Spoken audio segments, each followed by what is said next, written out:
Hey there, folks. Saying tea at the Arizona Ghost Riders here. Rose Dunn. Was she the Rose of the Cimarron? Let's check it out.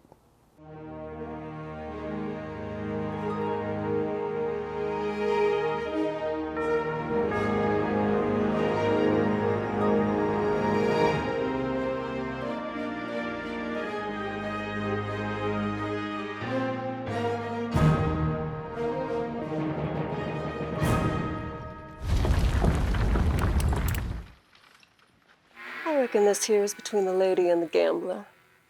How about we let them sort out their differences without interruption? So I got an email from my friend Brett Mauser, who makes Western movies. He recently released his independent film, Lady Outlaw, and I checked it out. The plot is about the doolin-dalton gang and focuses on Rose Dunn. I did a little research and it became evident this gal doesn't get enough attention in a historical sense. Her story is pretty fascinating.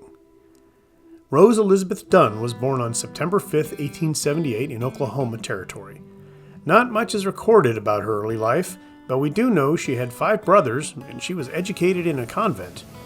Well, I prefer your answers without the flippants. It appears most of the brothers turned to a life of crime, with 2 joining up with the doolin-dalton gang and another blending in with Butch Cassidy's bunch. It was those brothers who introduced her to the outlaw life, and by age 15, Rose was hanging around with some of the most notorious miscreants in the Badlands. She was loyal, dedicated, tough as nails, and also great with horses. Rumors soon surfaced that a young Mrs. Dunn was romantically attached to George Bitter Creek Newcomb. Now, George was a good-looking feller, but that relationship can't really be confirmed. However, it spurred a rather interesting legend. And history has taught us romantic entanglements with outlaws usually end up badly. You're dead, Bill. And I don't want my daughter married to a dead man. That's paranormal discrimination.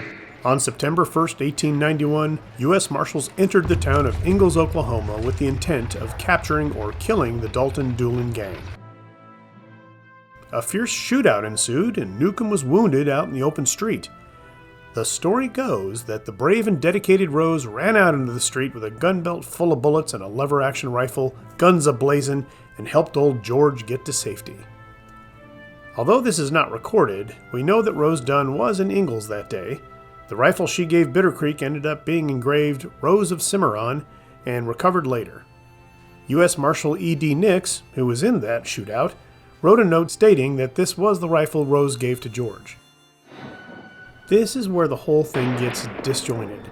Newspapers and other marshals don't even mention her being in the fight. That fool woman. There's some talk of all the sources protecting Rose by not telling the whole story. One legend has her making a rope out of tied together bed sheets and climbing out of the second story of the Pierce Hotel to help. That seems kind of long and involved in a street gunfight, doesn't it? I mean, gotta find a bunch of sheets, gotta tie them together, gotta climb down that with a rifle and a belt full of cartridges in the middle of a gunfight. Now, I ain't saying it didn't happen that way, but what's wrong with the stairs, Rose?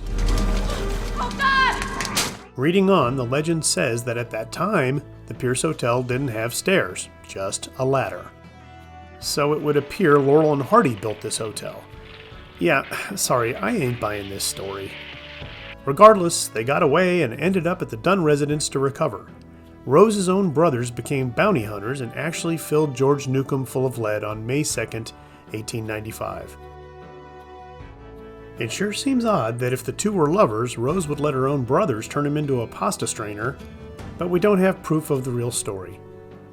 Perhaps Bitter Creek broke her trust and told her a lie. You shouldn't lie to Rose. Lie to Rose, I'm home again, Rose. This is just stupid. After that, the Rose of Cimarron left the Owl Hoot Trail and married twice. These marriages took her happily out of Oklahoma. She was apparently embarrassed by her involvement with the gang and the stories that surrounded it. Rose died in Centralia, Washington as Rose Fleming. Richard, her husband, remembered her being known as the Rose of the Cimarron at the time of their meeting in 1895. He also said that although Ms. Dunn was loyal to the gang, she was never romantically involved with any of them. According to Richard, Rose was never the bandit queen from the Cimarron, just a heck of a horsewoman. Brett's movie is on Tubi if you want to check it out. Link in the description field below. Well, folks, that's it for another episode. Thanks for watching. Now, about this giveaway. I chose one of those comment picker thingies online, and it turns out that our winner today is Lloyd Bullman. Wow, Lloyd, you're a longtime subscriber. Thank you so much for your subscribership. Doesn't sound right. Subscriberosity. Just stop talking. Just let it be. All right, Lloyd, the next step is you're going to go to the YouTube channel homepage and click on the More button, and you're going to see some links there. One of them is going to be my email address and some others for social media.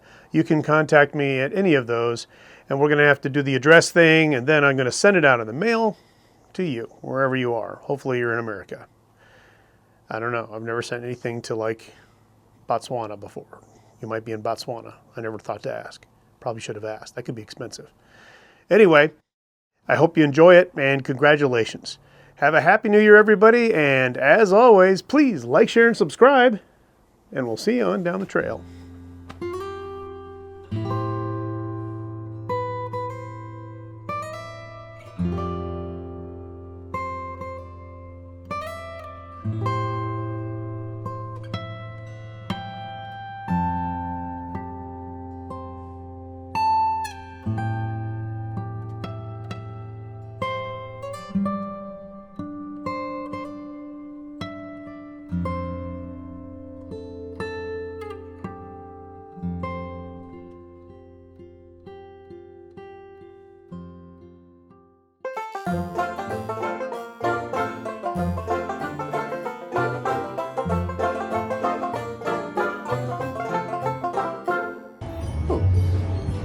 I should probably have this stuff memorized. Well, I mean, doesn't it change? Every once in a while. Hey, shoelaces, mine. My shoelaces, not your shoelaces.